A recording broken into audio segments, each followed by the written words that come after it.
ඔව්. එහෙනම් අපේ මහත්තයා දැන් මේ ඔබතුමා මට දුහුණු කලයක් ගෙනලා දුන්නානේ.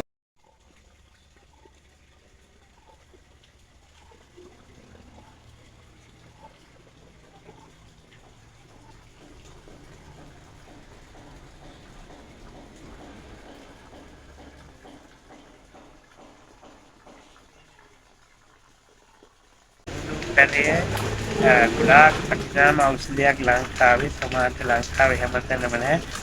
බලංගොඩ පැත්තේ නම් දුහුණු තියෙනවා කියලා මම දන්නවා දැන් අවුරුදු 25කට කලින් ඉඳලා.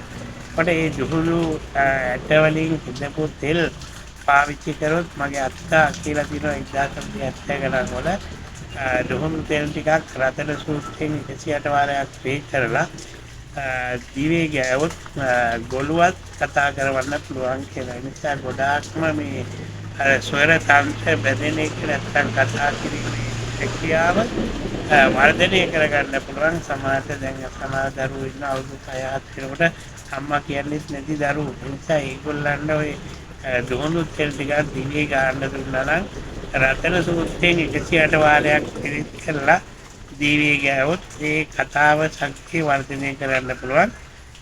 ගොළු වෙච්ච අය ඉන්නවනම් ඒගොල්ලොත් හොඳ කරන්න පුළුවන්. අත්තා මට 1970 ගණන් වල කියලා තිනවා දුහුණු තෙල් දිවේ ගෑවොත් රතන සූත්‍රයෙන් 108 වාරයක් ප්‍රේ කරලා ගොළුවොත් කතා කරනවා කියලා. ඒ නිසා ගොඩක් ඉතින් වටිනවා. එච්චර වටිනා ඖෂධයක් තමයි දුහුණු තෙල.